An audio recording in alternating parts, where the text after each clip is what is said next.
Personal History of David Copperfield by Charles Dickens. In language whose excess imports the power they feel so well, there may perhaps in such a scene some recollection be. Part 5. Good and Bad Angels. Of days that have as happy been, and you remember me.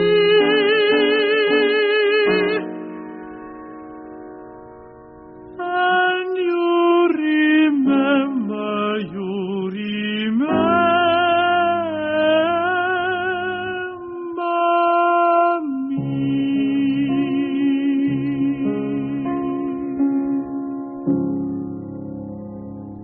The offices of Spenlow and Jorkins in Doctors' Commons were old-fashioned and dusty. Mr. Spenlow himself was a little light-haired gentleman, buttoned up mighty trim and tight, with undeniable boots and accurately curled whiskers. Ah, Mr. Spenlow, this is my nephew. Good morning, Mr. Copperfield. Good morning, sir. So, you think of entering into our profession? Miss Trotwood was good enough to tell me that she had a nephew for whom she was seeking to provide in life. Yes, sir. I think I'd very much like to take advantage of the opportunity, but I can't absolutely pledge myself until I know a little more about it. Oh, surely. We always propose an initiatory month. I should be happy myself to make it an indefinite period, but I have a partner, Mr. Jorkins. And the premium is £1,000? Stamp included, £1,000. I myself am influenced by no mercenary considerations, but Mr. Jorkins has his opinions, which I am bound to respect. Mr. Jorkins thinks £1,000 too little. I suppose, sir, if an article clerk were particularly useful, it isn't the custom in later years of his time to allow him any... Salary? Quite. No, I won't say that I might not consider that point if I were unfettered, but Mr. Jorkins is quite immovable. I was dismayed by the idea of this terrible Jorkins. But it was settled that I should begin my month's probation as soon as I pleased. My aunt was now free to return to Canterbury, but she wanted to install me in suitable lodgings first. A sweet set of chambers they are, Mum, for such a young gentleman as your nephew. This way's the sitting room.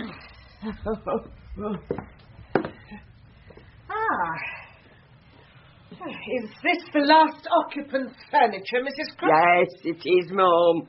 What's become of him? He was took ill, Mum, and he died. Eh? What did he die of? He died of drink, Mum, and smoke. Smoke? Do you mean chimneys? Oh, no, Mum. Cigars and pipes. Oh, well, that's not catching trot at any rate. It's near the fire escape. Good. What do you think, Trotwood? I like it. 2 days later, I took up residence. I was delighted with my new independence. Why, Daisy, what a rare old bachelor you are here. Steerforth! I tell you what, I shall make quite a town house of this place, unless you give me notice to quit. If you wait for that, you'll wait till doomsday. Where have you been? I was beginning to think I'd never see you again. I was carried off by force of arms the very morning I got home. Some friends of mine from Oxford. They're up in town now. We're all three off together tomorrow morning. Then bring them both to dinner tonight. What? Oh, no, Daisy, you come and dine with us somewhere. Steerforth, please give me the pleasure of playing host for the first time. I really should have a housewarming. Well, if you put it like that. All right, what time? 6 o'clock? Now, Mr. Copperfield, as you know well, I can't be expected to wait at table. No, Mrs. Crupp, of course not. But I thought you might know someone. There's a handy young man as might be prevailed upon to do it if so be as you agreed to 5 shillings. Yes, we'll certainly have him. And I can't be in 2 places at once, Mr. Copperfield, so you need a young gal in a pantry to wash plates. And what would that cost? I suppose as 18 pence would neither make nor break you. 18 pence. Very well. Now, about the dinner. Chops and mashed potatoes is all as my kitchen can do you. Oh. What about fish? A fish kettle? You come and look at my range, Mr. Copperfield. I can't say fairer than that. Well then, never mind fish. Oysters is in. Why not oysters? Oysters would be excellent. I'll tell you what else I'd recommend, sir.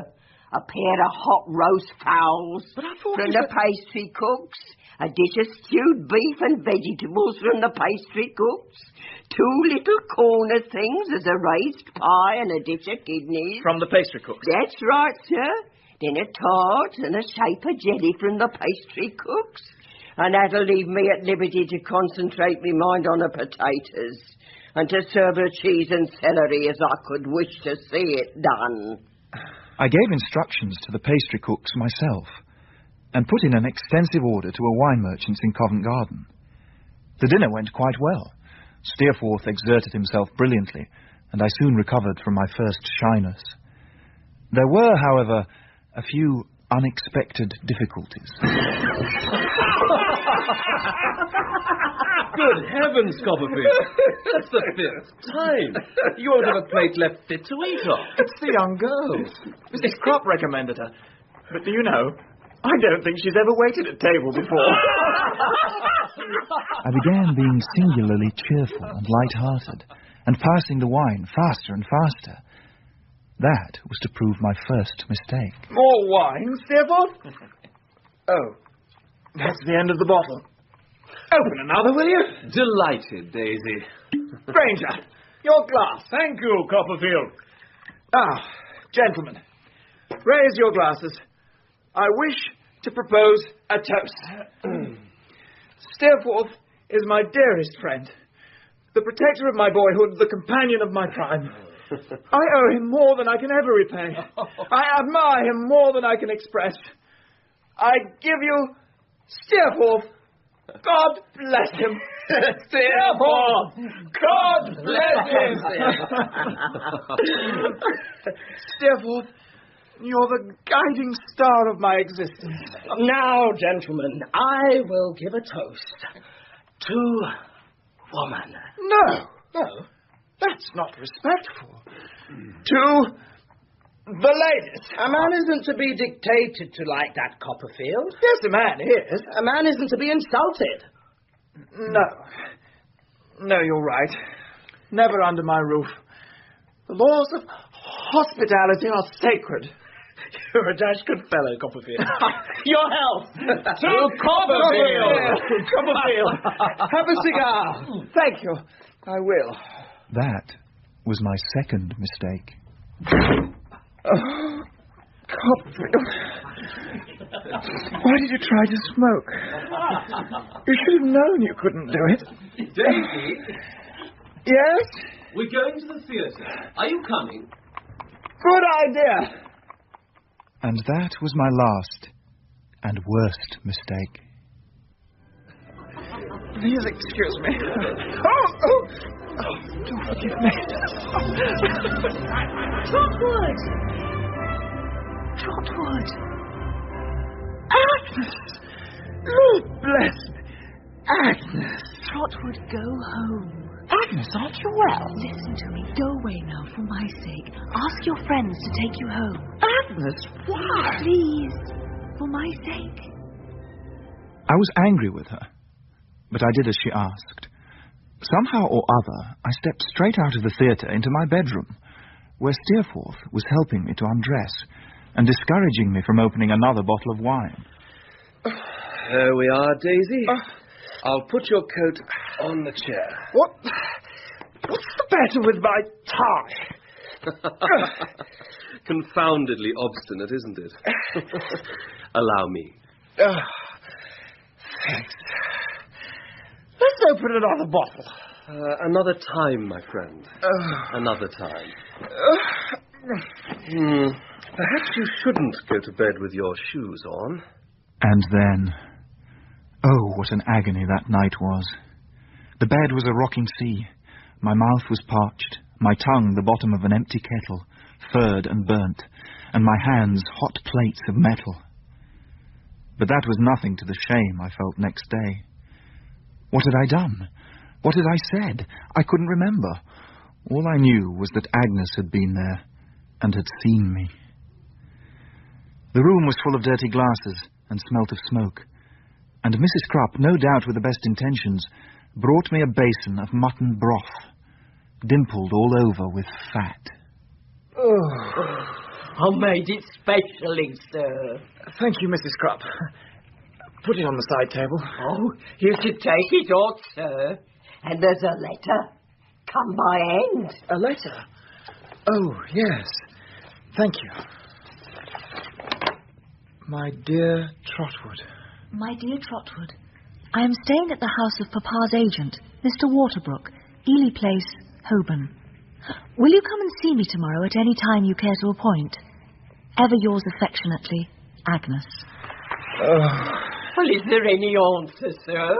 The man has brought his waiting downstairs. Tell him to say I'll call at 4 o'clock tomorrow.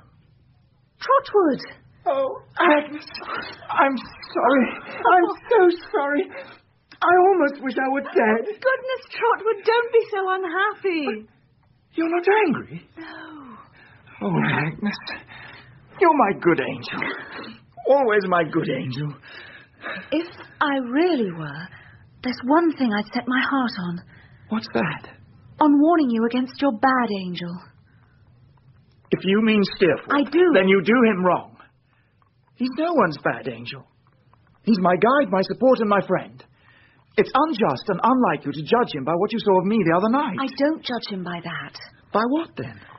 I judge him from your account of him, from your character, and the influence he has over you. I'm sure I'm right. I feel as if it was someone else speaking to you, not I, when I warn you that you've made a dangerous friend. No, Agnes, I can't... I don't expect you to agree with me now. I only ask you to think of what I've said. Do you forgive me for saying this? I'll forgive you when you come to do Steerforth justice, and like him as much as I do. But when will you forgive me the other night? Oh, when I remember it. Have you seen Uriah? No. Is he in London? He comes to the office downstairs every day. I'm afraid he's here on disagreeable business. Oh? What is it? I think he's going to enter into partnership with Papa. What? Uriah? Agnes, you must prevent it. Papa hinted at it soon after we last saw you. He tried to pretend it was his choice, but he couldn't hide the truth. It was forced upon him. By whom? By Uriah. He's made himself indispensable. He's watched Papa's weaknesses, fostered them, and taken advantage of them. Now Papa's afraid of him. He professes humility and gratitude, maybe sincerely, but his position is really one of power, and he makes hard use of it. The man is a hound. He threatened to leave, and Papa was alarmed. He relies so much on Uriah now. This expedient of the partnership seemed to relieve Papa, even though he was ashamed of it. And what did you say when your father spoke to you? What I hope was right. I felt this was necessary for his peace, even though it was a sacrifice. So I told him to agree to it. Oh, Trotwood, I almost feel I've been Papa's enemy instead of his loving child. Because of his devotion to me, he's narrowed his life, his sympathies and his duties. However innocently, I've been responsible for his decline. I'd do anything, if only I could set this right. Uriah! That mean, fawning fellow. I'd like to... Trotwood, please. For my sake, don't antagonize him. Think first of Papa and of me, and be friendly to him. Friendly? For my sake. Very well. But it will come hard. How hard, I discovered very soon. Mrs. Waterbrook, a large lady who had unfortunately seen my arrival at the theatre, came into the room and stopped our conversation. When she discovered I was, on this occasion a sober and reasonably well-conducted young gentleman, she invited me to dinner the next day. I should be delighted to see you, Mr. Copperfield. We dine at 7. Uriah was there, in a suit of black, and in deep humility. Mr. Copperfield, how proud I am to be noticed by you. I hope I see you well. Very well, thank you, Uriah. And are you? Mr. Traddles. Mr. Traddles, I'm so glad you could join us tonight. Thank you, Mrs. Waterbrook. It's very kind of you to invite me. What? I beg your pardon, Master Copperfield? That gentleman who's just come in. I think I know him. Forgive me. Mr. Waterbrook. Sir. I think I have the pleasure of seeing an old schoolfellow here. Indeed. Mr. Traddles. Oh, Traddles, possibly. Traddles is a good fellow. He's reading for the bar. Mr. Traddles... Yes, sir? This gentleman thinks you're previously acquainted. Indeed? I'm afraid I don't... Salem House, Traddles. Don't you remember me? Well, upon my soul. Copperfield. I couldn't be more pleased. Nor could I. Dinner is served. Traddles, one moment. Here's my address. Oh, the Adelphi. How splendid, Copperfield. Oh, mine isn't at all splendid, I'm afraid, but here it is. We must meet. I want to know what you've been doing since you left Salem House. Indeed. We will. We will. At the close of the evening, I found myself leaving the house in company with Uriah. Remembering Agnes's request, I asked him if he'd come to my rooms for coffee, and after writhing a little in abject appreciation of the honour I'd done him, he accepted. Master Copperfield, I beg your pardon, Mr. Copperfield, but the other comes so natural.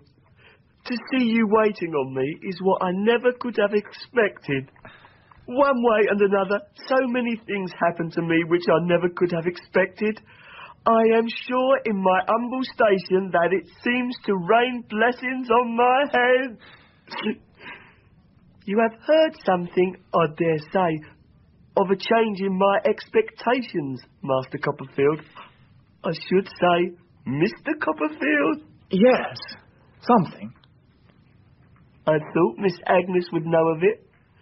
I'm glad to find Miss Agnes knows of it. Oh, thank you, Master. Mr. Copperfield.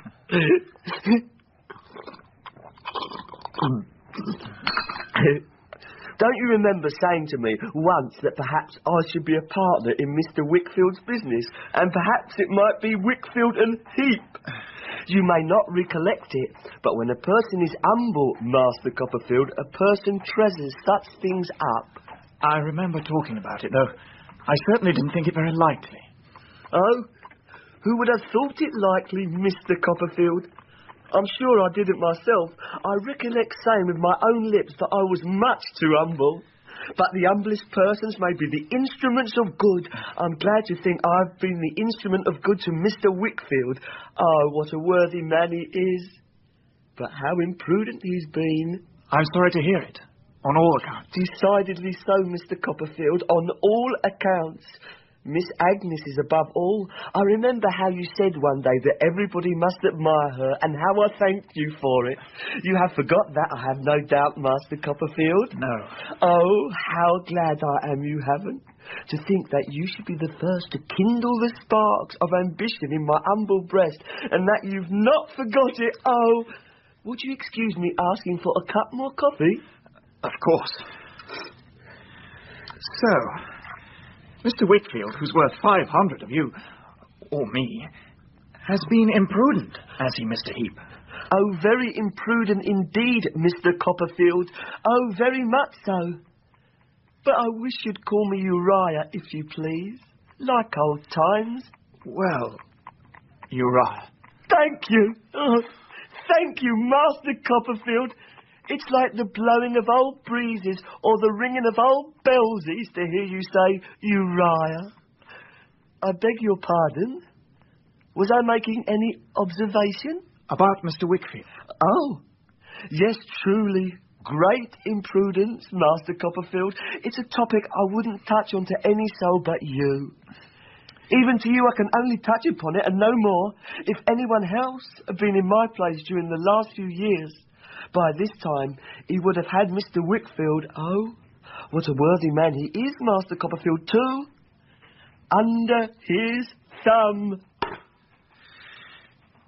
Under his thumb. Oh, yes. There would have been loss, disgrace, I don't know what. Mr. Whitfield knows that. I am the humble instrument of humbly serving him, and he puts me on an eminence I could hardly have hoped to reach. How thankful I should be. But, am I keeping you up? No, I generally go to bed late. Thank you, Master Copperfield. I have risen from my humble station since we first met. But I am humble still. I never shall be otherwise than humble. You won't think the worse of my humbleness if I make a little confidence to you, Master Copperfield? No. Thank you. Miss Agnes, Master Copperfield. Well, Uriah? Oh, how pleasant to be called Uriah spontaneously. She looked very beautiful tonight, didn't she, Master Copperfield? She looked as she always does. Superior to everyone round her. Oh, thank you. It's so true. Thank you very much for that. Not at all. There's no reason why you should thank me. Humble as I am, humble as my mother is, and lowly as our poor but honest Ruth has ever been, the image of Miss Agnes has been in my breast for years. I don't mind trusting you with my secret, Master Copperfield, for I've always overflowed towards you since the first moment I had the pleasure of beholding you in a pony shade. Oh, with what a pure affection do I love the ground my Agnes walks on. Indeed. Have you made your feelings known to Miss Wickfield? Oh, no, Master Copperfield. Oh, dear, no. Not to anyone but you. You see, I'm only just emerging from my lowly station. I rest a good deal of hope on her observing how useful I am to her father, and how I smooth the way for him and keep him straight. She's so much attached to her father. Oh, what a lovely thing that is in a daughter. And I think she may come on his account to be kind to me. I take it as a particular favour, Master Copperfield, if you'll have the goodness to keep my secret and not, in general, go against me. Dear me, it's quite 1 o'clock. The moments slip away so, remembering old times. I thought it was much later. Master Copperfield, the house I'm stopping at, a sort of private hotel, will have gone to bed these 2 hours. I'm sorry, there's only one bed here. Oh, don't think of mentioning beds, Master Copperfield. But would you have any objections to me laying down before the fire? If it comes to that, you can take my bed, and I'll lie down before the fire. Oh, no! Mr. Copperfield, I couldn't allow that. It wouldn't be right at all, no. If I might be allowed the privilege of a sofa cushion or two and a blanket. Anything else would not be proper for someone as humble as myself. I gave him the mattress from the sofa. I gave him a blanket. I lent him a nightcap, in which he made such an awful figure that I've never worn one since. And I left him to his rest. But I had little rest that night. 2 voices haunted me. I've been Papa's enemy instead of his loving child. I've been responsible for his decline. I'd do anything, if only I could set this right. I rest a good deal of hope on her observing how useful I am to her father, and how I smooth the way for him and keep him straight. She's so much attached to her father, I think she may come, on his account, to be kind to me. I'd do anything, if only I could set this right. Anything? Oh, no. Surely not that. When Uriah went away in the morning, I opened the windows wide that my sitting room might be purged of his presence. But my mind was not free of him. I could not forget what he had said. The fear that Agnes might sacrifice herself tormented me for many weeks. It was the dominant thing in my mind, until I was asked to stay for the weekend at Mr. Spenlow's house. And something momentous happened to me. Mr. Copperfield, this is my daughter, Dora. How do you do, Mr. Copperfield? How do you do, Miss Spenlow? I had fulfilled my destiny. I was a captive and a slave, and I loved Dora Spenlow to distraction. And this is my daughter Dora's confidential friend. I have seen Mr. Copperfield before. Miss Murdstone? Yes, Mr. Copperfield. How do you do? I hope you're well. Very well. How is Mr. Murdstone? My brother is robust. I am obliged to you. I'm glad to find, Copperfield, that you and Miss Murdstone are already acquainted. Mr. Copperfield and myself are connections. We were once slightly acquainted in his childish days. Circumstances have separated us since. I should not have known him. I would have known you anywhere, Miss Murdstone. Miss Murdstone has had the goodness to accept the office, if I may so describe it, of my daughter Dora's confidential friend. My daughter Dora having unhappily no mother, Miss Murdstone is obliging enough to become her companion and protector. It occurred to me that Miss Murdstone was not so much designed for protection as for assault. I was very much afraid that she might disparage me to Dora, but after dinner she drew me aside. David Copperfield, I need not enlarge upon family circumstances. They are not a tempting subject. Far from it, ma'am, indeed. Far from it. I do not wish to revive the memory of past differences, or of past outrages which I have received from a person, a female, I am sorry to say for the credit of my sex, who isn't to be mentioned without scorn and disgust. Therefore I won't mention her. It would certainly be better if you didn't. I couldn't allow her to be mentioned disrespectfully before me. David Copperfield, I won't disguise the fact that I formed an unfavourable opinion of you in your childhood. It may have been mistaken, or you may have ceased to justify it. That is not in question between us now. I may have my opinion of you, you may have your opinion of me, but it isn't necessary that those opinions should come into collision here. It's as well on all counts that they should not. Let us meet here as distant acquaintances.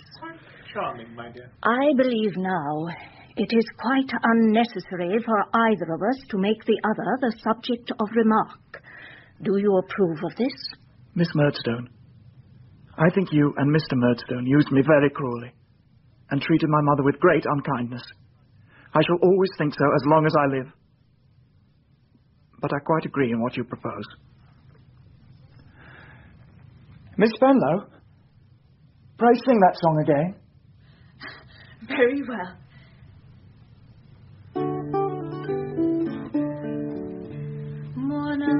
For the rest of the evening, I was lost in a blissful delirium. Dora sang, Dora smiled, Dora dimpled, and before she left us, she gave me her delicious hand for a moment. I retired to bed in a most maudlin state of mind. It was a fine morning and early when I woke, so I went for a walk in the garden. I turned a corner, and there she was. Oh, good morning, Miss Spenlow. Good morning, Mr. Copperfield. You are out early? It's the brightest time in the whole day. Don't you think so? It was dark for me a minute ago, but now it's very bright indeed. Do you mean a compliment? Oh. No, not a compliment. It's the truth. The weather hasn't changed. It's the state of my feelings. Mr. Spenlow tells me that you've just come home from Paris. Yes, I was at school there. Have you ever been to Paris? No. Oh, I hope you'll go soon. You'd like it so much. But I would hate to leave England now that I've met you, Miss Spenlow. Mr. Copperfield. Jip, dear, come here. There. Hello, Jip. Jip, you naughty boy. You're not very intimate with Miss Murdstone, are you, Mr. Copperfield? No, not at all. She's a tiresome creature. Who wants a protector? I'm sure I don't. Jip can protect me a great deal better than Miss Murdstone, can't you, Jip, dear? We don't want a sulky, gloomy old thing like her always following us about, do we, Jip? Come, a kiss for you. Oh, fortunate Jip. We strolled to the greenhouse and looked at Mr. Spenlow's geraniums. Jip, you dearest thing. See this pretty flower? Don't eat it. Oh. To this day, the scent of a geranium leaf brings me the vision of a straw hat, blue ribbons, and a quantity of curls, and a little black dog being held up in two slender arms to smell the flowers. During the next weeks, I walked mile upon mile in the hope of seeing her. As I'd recklessly purchased a pair of boots too small for me, in addition to kid gloves and 4 superior waistcoats, this activity nearly crippled me. I was always looking for another invitation to Mr. Spenlow's house, but I got none. Oh, Mr. Copperfield, could you oblige me with a little tincture of cardamoms mixed with rhubarb with 7 drops of essence of cloves? It's to settle my stomach.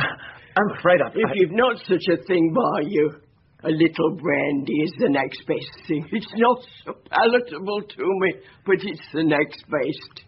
I have brandy. Here you are, Mrs. Crop. Oh, let me pour it, sir. I know just how little to take for it. Oh, thank you, sir.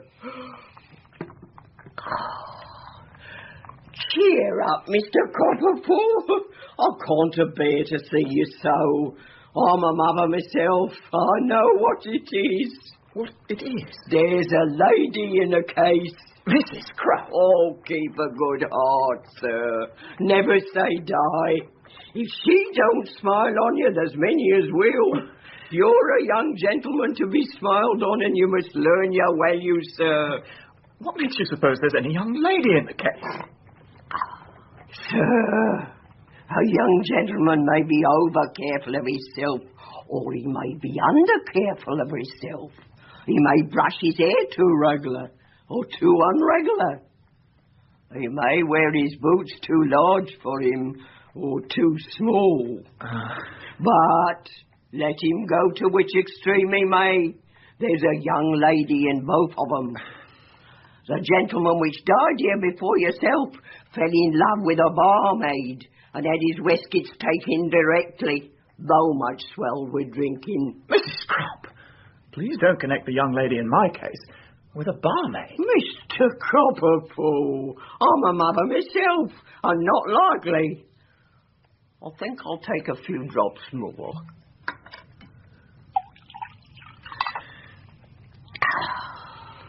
I ask your pardon if I intrude, but my advice to you is to cheer up and to know your own value. If you was to take to something, sir, if you was to take to skittles, which is healthy, you might find it divert your mind and do you good. Thank you for them few drops, sir. Mrs. Crop then departed, leaving me with an empty brandy bottle. It may have been in consequence of her advice that it came into my head the next day to call upon Traddles at his address in Camden Town. Traddles, my dear fellow. Copperfield, I'm very glad indeed to see you. It was because I was thoroughly glad to see you when we met, and was sure you were thoroughly glad to see me, that I gave you this address instead of my address at Chambers. Oh, you have chambers? Oh, 3 others and myself unite to have a set of chambers. Why, I have the 4th of a room and a passage, and the 4th of a clerk. I don't usually give this address, because some people might not like to come here. It isn't because I have the least pride. I'm fighting my way on in the world against difficulties, and it would be ridiculous if I pretended I was doing anything else. Mr. Waterbrook told me you were reading for the bar. Why, yes. It's some time since I was articled, though.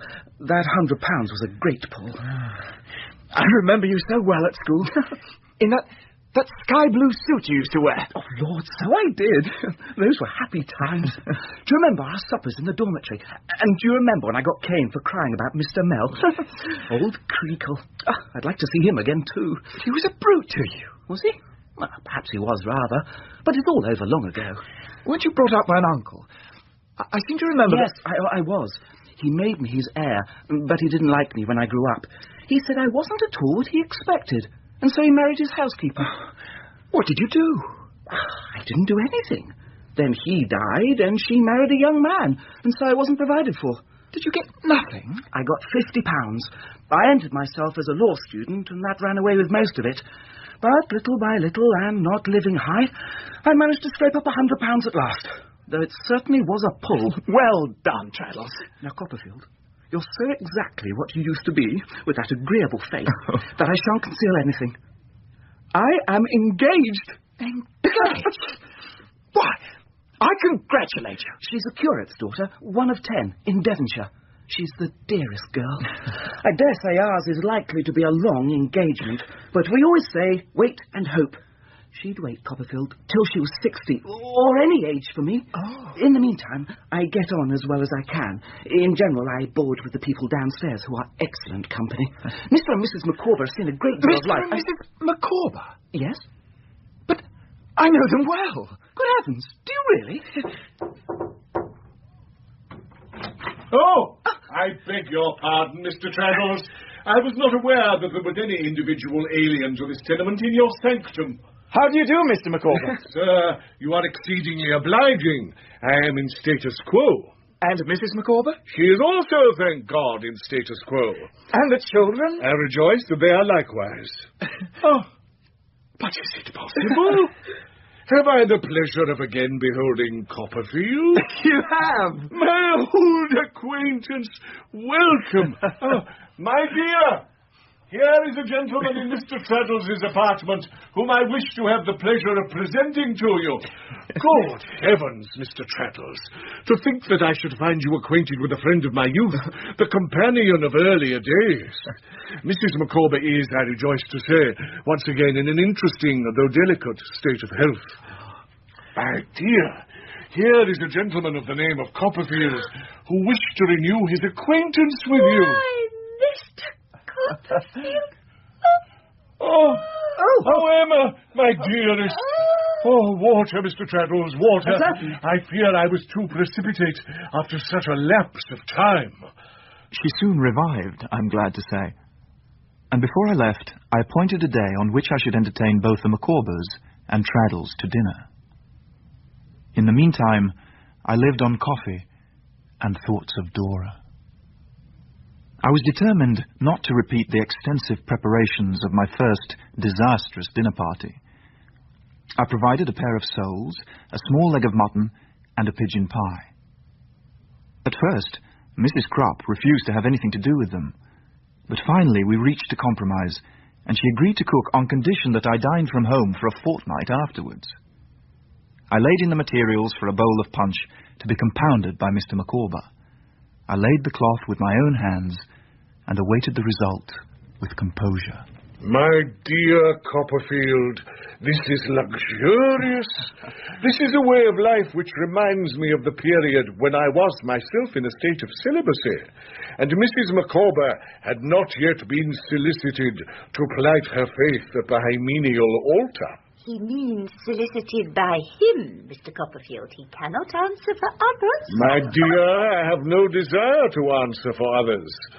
I am too well aware that when, in the inscrutable decrees of fate, you were reserved for me, it is possible you may have been reserved for one destined, after a protracted struggle, to fall a victim to pecuniary involvements of a complicated nature. I understand your illusion, my dear. I regret it, but I can bear it. Micawber, have I deserved this? I, who never have deserted you, who never will desert you. My love, you will forgive, and our old and tried friend Copperfield will, I am sure, forgive. The momentary laceration of a wounded spirit made sensitive by a recent collision with the minion of power. In other words, with a ribald turncock attached to the waterworks. and will pity, not condemn, its excesses. Our domestic water supply is, for the time being, no more. I'm sorry to hear that, Mr. Micawber. Come now. I rely on you for a bowl of punch superior to the ordinary. Here are the lemons, and here is the rum.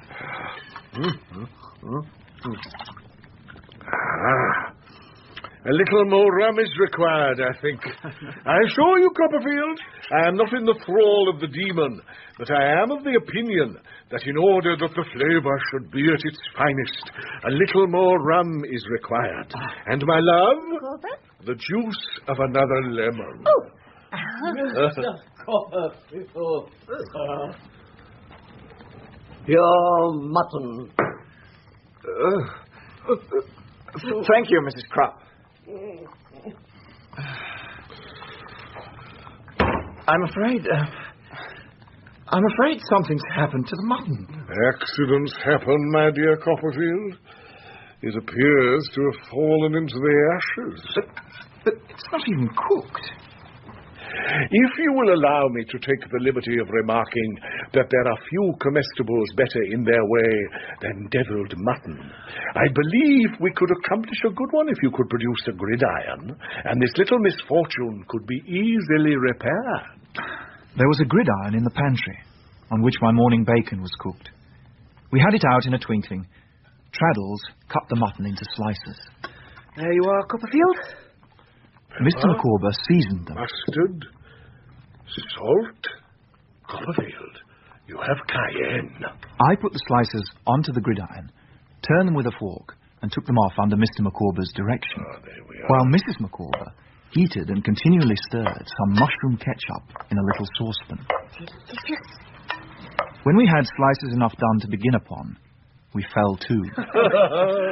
A feast fit for a king. We were at the height of our enjoyment when I was suddenly aware of a strange presence in the room. Why, Littimer, what's the matter? I beg your pardon, sir. I was directed to come in. Is my master not here? No. Have you not seen him, sir? No. Did you come from him? Not immediately so, sir. Did he tell you that you'd find him here? Not exactly, sir. But I should think he might be here tomorrow, as he's not been here today. Is he coming out from Oxford? I beg, sir, that you'll be seated and allow me to do this. Thank you, sir. Your mutton, madam? Ah, thank you. Sir? Very good. Very good. Thank you. Sir. What? Oh, no thank you. No more. May I take your plate, sir? Yes. Yes, I think so. Thank you, sir. Would you care for more wine? Mr. Micawber? Very kind. Can I do anything more, sir? Thank you, no, Littimer. Will you not take something yourself? None. I am obliged to you, sir. Is Mr. Steerforth coming from Oxford? I should imagine he might be here tomorrow, sir. I rather thought he might have been here today. The mistake is mine, no doubt.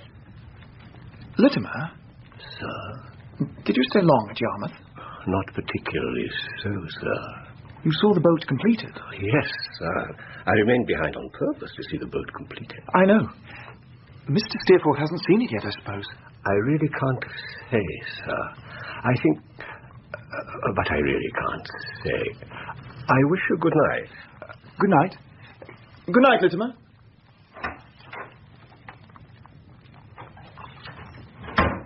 A most respectable fellow. A thoroughly admirable servant.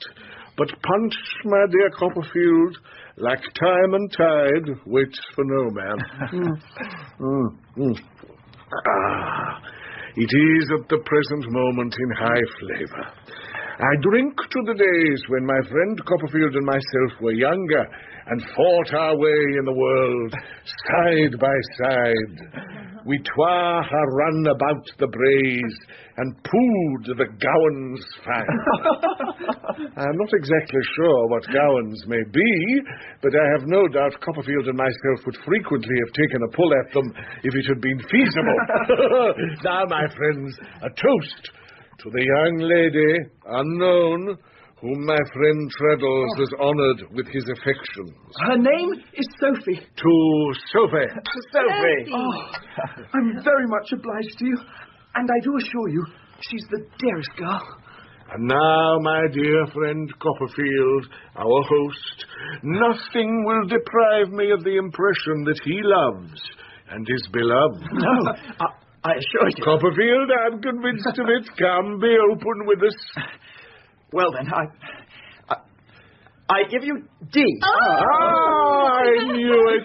To D.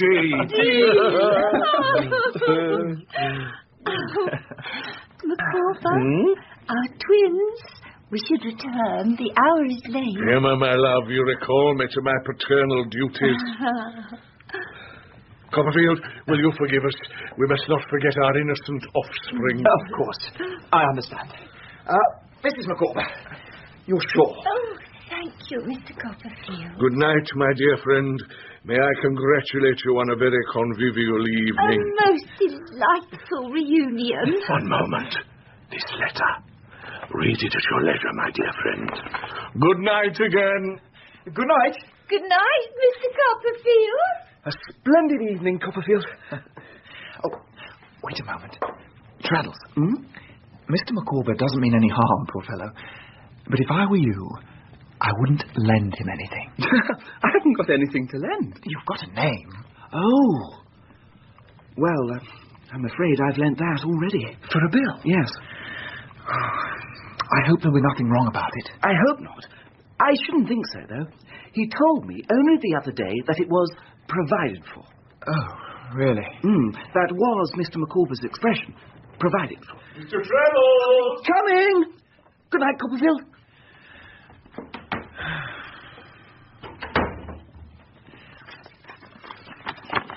Sir, for I dare not say, my dear Copperfield. Oh, no. It is expedient I should inform you that the undersigned is crushed. An individual employed by a broker is in legal possession of the premises under a distress for rent. His inventory includes not only the chattels and effects of every description belonging to the undersigned, but also those appertaining to Mr. Thomas Traddles, lodger. If any drop of gloom were wanting in the undersigned's overflowing cup, it would be found in the fact that a friendly acceptance granted to the undersigned by the aforementioned Mr. Thomas Traddles for the sum of £23, 4 shillings and 9pence halfpenny is overdue and is not provided for. It is superfluous to add that dust and ashes are forever scattered on the head of Wilkins Micawber.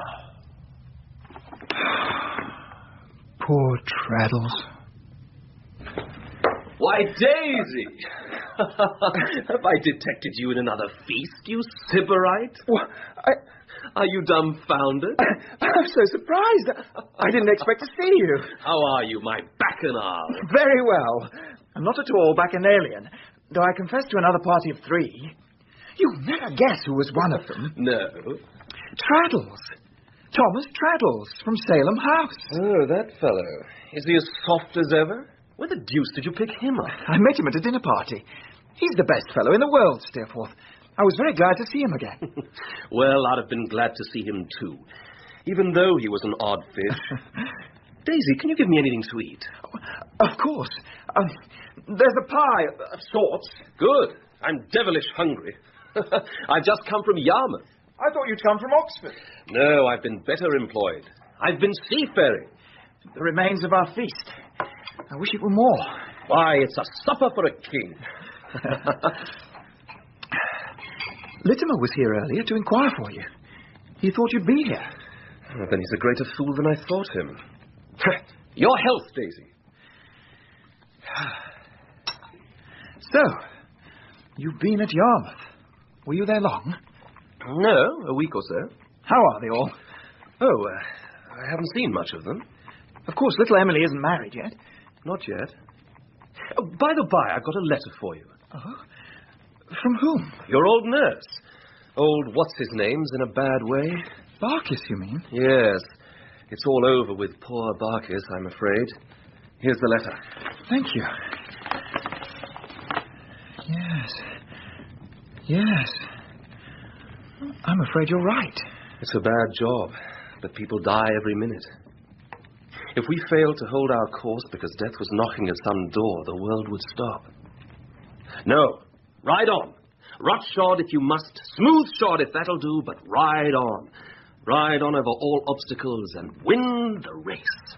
And win what race? The race you started in.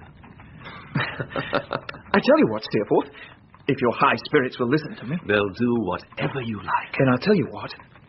I think I'll go down and see Peggotty. I can be a comfort and support to her. Wouldn't you go in my place? Well, go. You can do no harm. I suppose you won't come with me? Nope. I'm for Highgate tonight. Are you intending to go tomorrow? Yes. Then leave it till the next day. I wanted you to come to us for a few days. I came on purpose to ask you, and now you're flying off to Yarmouth. You're a nice fellow to talk of flying off. You're always running wild on some unknown expedition or other. Say you'll come to Highgate with me tomorrow. Who knows when we may meet again. Very well. I will.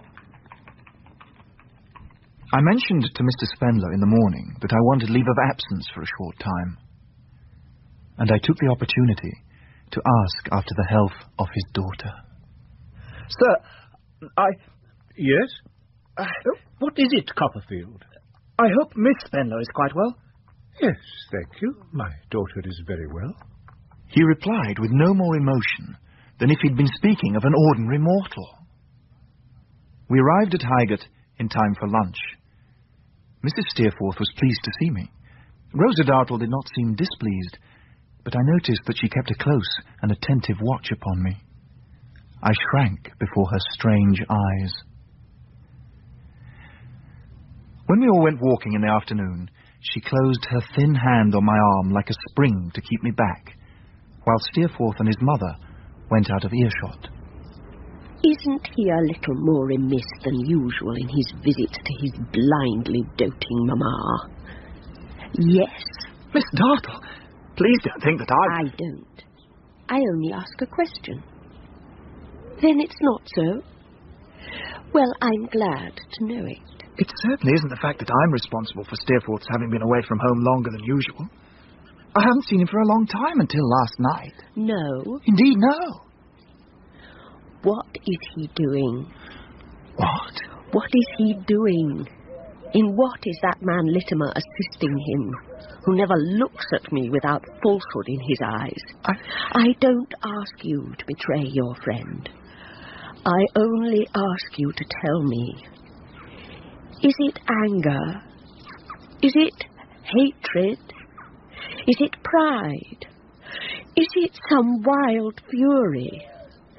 Is it love? What is it that is leading him? Miss Dartle, believe me, I can think of nothing. I believe there is nothing. I hardly understand what you mean. I swear you to secrecy about this.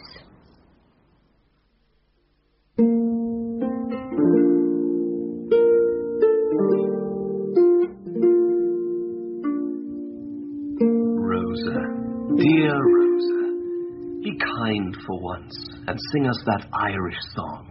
Let me alone.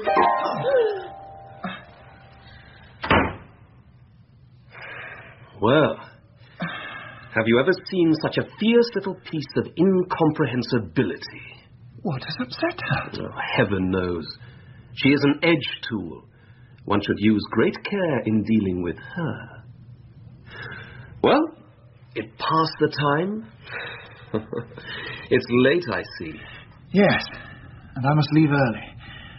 I think perhaps You're going to bed? I think so. Good night, my dear Steerforth. I'll be gone before you wake in the morning. Daisy. Yes? Daisy, if anything should ever separate us, you must think of me at my best. You have no best for me, Steerforth, and no worst. You are always equally loved. God bless you, Daisy. And good night. At dawn, before I left, I looked into his room. He was fast asleep, lying easily, with his head on his arm, as I'd often seen him at school. Let me think of him so again, as in that silent hour I left him. No more, oh God forgive you, Steerforth, to touch that passive hand in love and friendship. Never, never more.